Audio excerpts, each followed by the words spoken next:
Imagine discovering the largest predator the oceans have ever known, without ever finding its skeleton. No skull, no fins, no complete jaw, not even a single complete body, just teeth. Hundreds of them. Thousands, actually. Now, imagine trying to reconstruct an animal from those teeth alone. How long was it? How heavy was it? How did it swim? Did it look anything like the creature we've all seen in documentaries? For more than a century, paleontologists believed they had the answers. The teeth looked familiar. They resembled those of a modern great white shark. So the reconstruction seemed almost obvious. Simply make a great white much larger. That image became iconic. It appeared in museums, television documentaries, movies, and eventually it became the Megalodon everyone knows today. But science doesn't stand still. Over the last few years, researchers have begun questioning some of the very assumptions that shaped that famous image. Not because a complete skeleton was finally discovered, it wasn't. Instead, new biomechanical models, fresh analyses of fossil vertebrae, and a better understanding of shark evolution have painted a surprisingly different picture. The real Megalodon may not have looked like a giant great white at all. And if that's true, then one of the most famous prehistoric animals ever reconstructed has been hiding in plain sight. So, what exactly did researchers get wrong? And more importantly, what did Megalodon actually look like? To answer that, we have to go back to where the entire story began, with a single tooth. Long before anyone knew what Megalodon really was, people were already finding its teeth. Massive, triangular, serrated. Some were larger than a human hand. For centuries, many believed they were nothing more than giant stone tongues. Others thought they had fallen from the sky during thunderstorms. It wasn't until the 17th century that naturalists began realizing these mysterious objects were actually fossilized shark teeth. As more specimens were discovered, one thing became immediately obvious. Whatever animal had produced them, it had to be enormous. Decades later, paleontologists noticed something else. The teeth looked remarkably similar to those of the modern great white shark. Broad, cutting edges, fine serrations, a shape perfectly designed for slicing through flesh. It seemed like a logical comparison, and considering the evidence available at the time, it probably was. There was just one problem. Teeth can tell you surprisingly little about the rest of an animal. Think about it. A tiger and a Tasmanian tiger evolved remarkably similar teeth. Yet, they weren't closely related. The same thing happens throughout evolution. Different animals often develop similar features because they're solving the same problem, not because they share the same ancestry. Today, many researchers believe that's exactly what happened with Megalodon. Its teeth resembled those of a great white, but that doesn't necessarily mean the rest of the animal did. It was an assumption, one that gradually became accepted as fact. And once that happened, almost every reconstruction followed the same blueprint. There was only one issue. Nobody had ever found the body that blueprint was based on. Here's where the mystery becomes much bigger.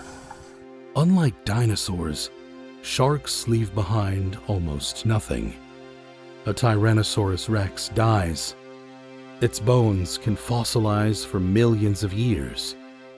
A shark dies, and almost its entire skeleton disappears. That's because sharks aren't built from bone. Their skeletons are made primarily of cartilage, the same flexible material that forms your ears and the tip of your nose. It's incredibly effective for swimming, but it's terrible at becoming a fossil. As a result, almost everything researchers know about Megalodon comes from teeth, and a relatively small number of fossilized vertebrae. That's an incredibly limited amount of evidence for reconstructing an animal that may have reached the size of a bus. Imagine asking an engineer to rebuild an entire Formula One car using only 4 tires. They might estimate its size, its weight, maybe even its top speed. But the shape of the engine, the aerodynamics, the suspension, those details would still involve educated assumptions. For decades, paleontologists faced exactly the same challenge. The giant great white reconstruction wasn't invented out of thin air. It was simply the best hypothesis the available evidence could support. But as more fossils were studied and computer modeling became increasingly sophisticated, some of those assumptions began to fall apart.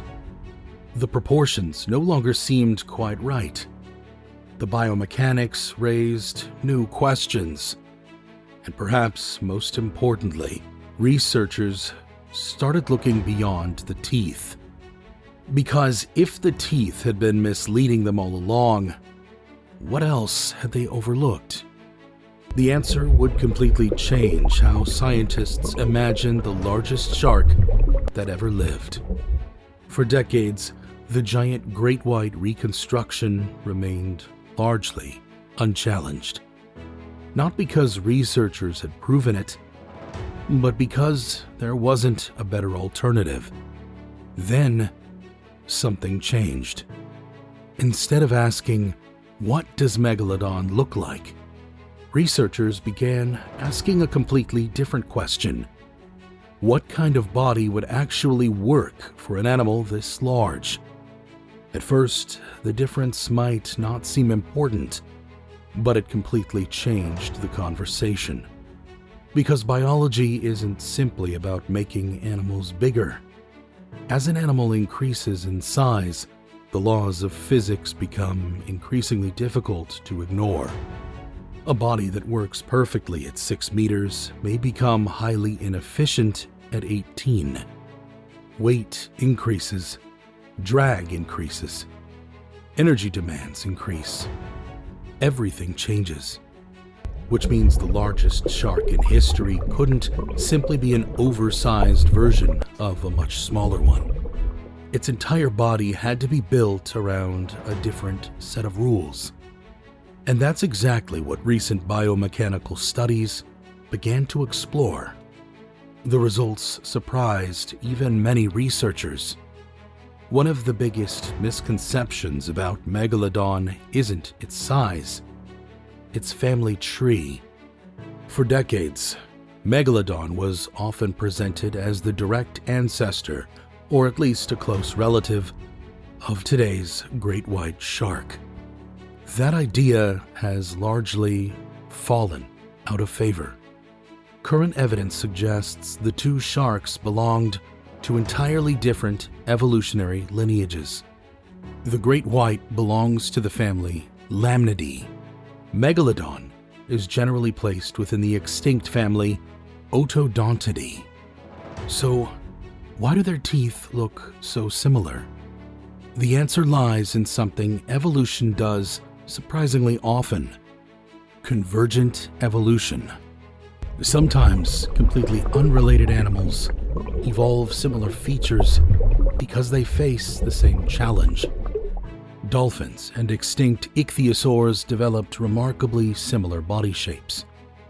Birds and bats both evolved wings. Neither pair shares those features because one evolved from the other. They evolved them independently. Many researchers now believe the same thing happened with Megalodon. It didn't inherit great white teeth. It evolved similar teeth because both animals specialized in hunting large prey. The teeth looked alike. The rest of the body may not have.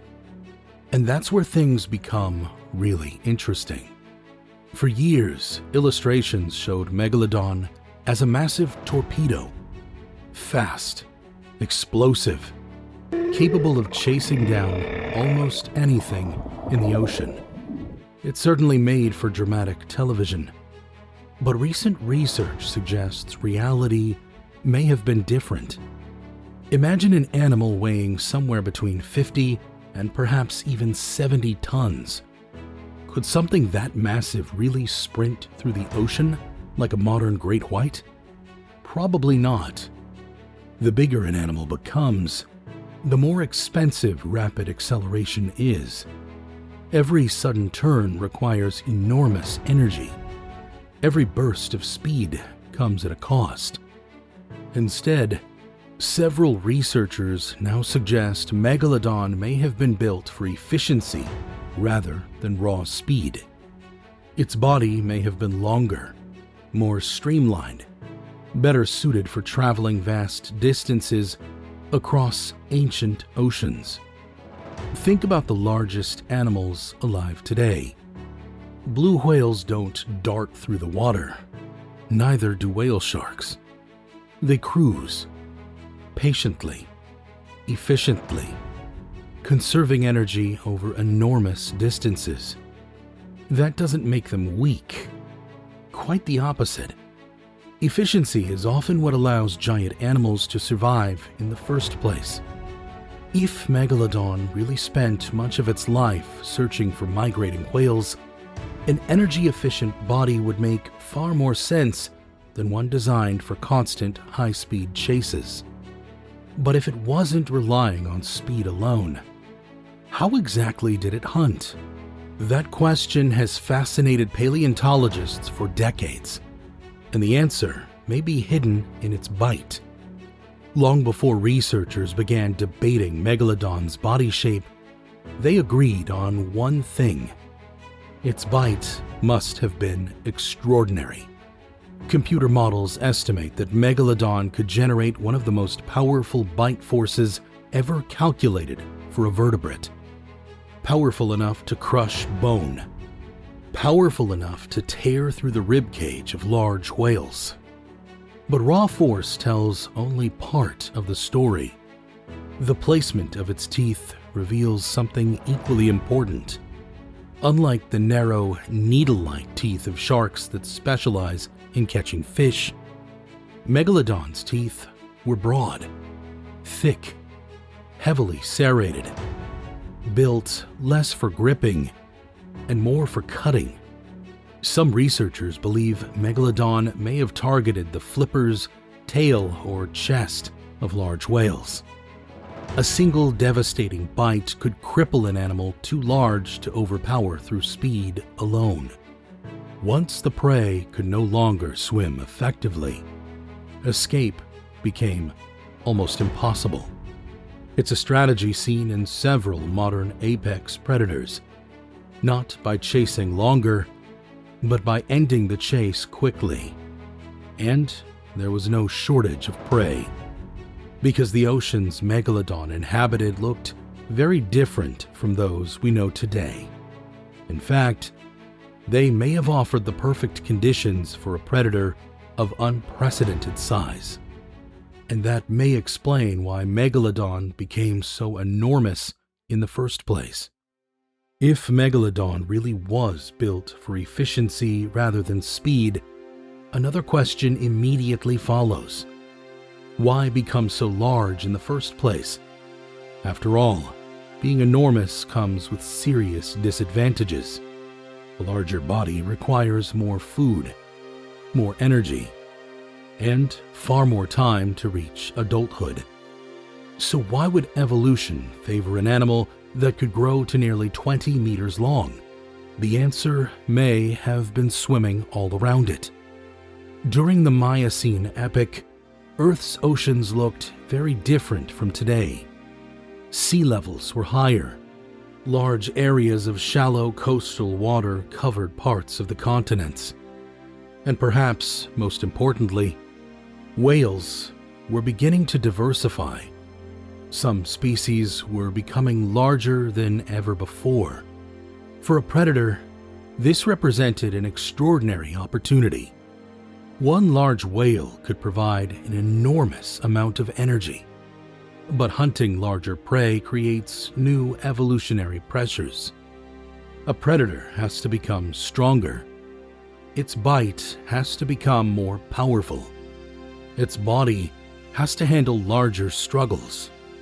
Over millions of years, Megalodon appears to have followed exactly that path. As whales became larger, so did the predators hunting them. It was an evolutionary arms race unlike anything seen in today's oceans. But no arms race lasts forever. Eventually, something changed. For years, people searched for one dramatic explanation for Megalodon's extinction. An asteroid, a deadly disease, a sudden catastrophe. But the evidence points towards something far less dramatic and far more interesting. Researchers now believe Megalodon likely disappeared because several smaller changes happened at the same time. Around 3 to 5 million years ago, Earth's climate began cooling. Ocean temperatures dropped. Sea levels changed. Many warm, shallow coastal regions disappeared. Those shallow waters weren't just important for adult sharks. They were likely nursery grounds where young Megalodon could grow in relative safety. Losing those habitats may have placed enormous pressure on future generations. At the same time, the oceans themselves were changing. Some whale species declined. Others began migrating into colder waters.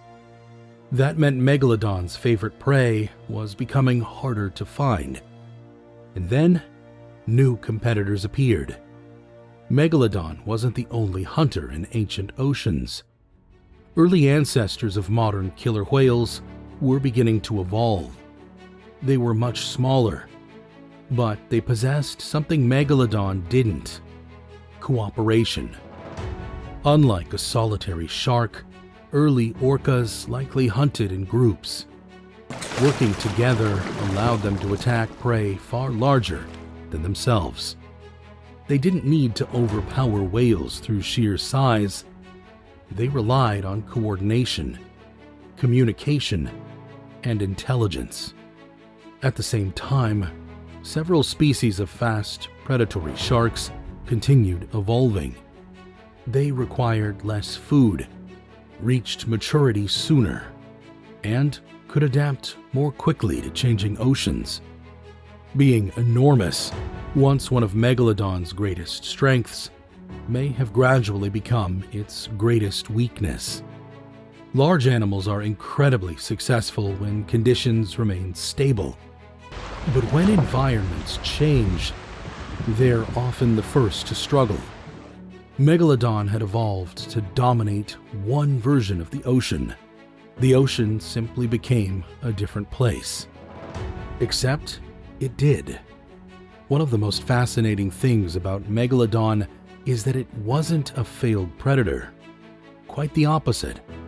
For millions of years, it was one of the most successful marine predators Earth had ever produced.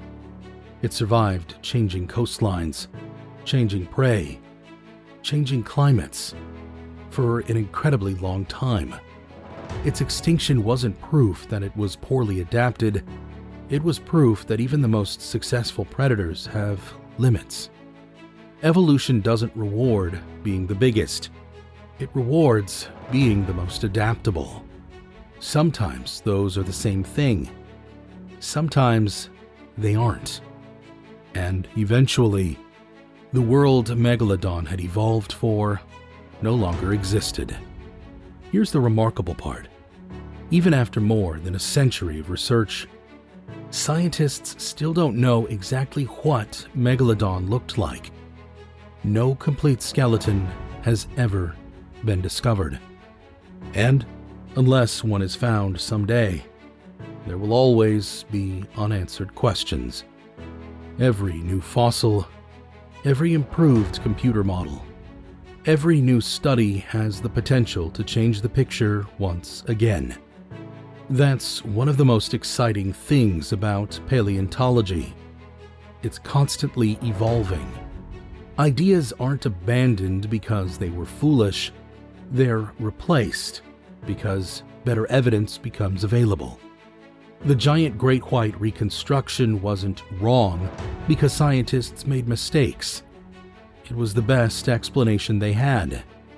Today, researchers simply have better tools, better models, and a much deeper understanding of shark evolution. That doesn't mean the mystery has been solved. If anything, the mystery has only become more fascinating. So, were we absolutely wrong about Megalodon? Not exactly. Researchers were right about many things. It really was enormous. It really hunted whales. And it really dominated the oceans for millions of years.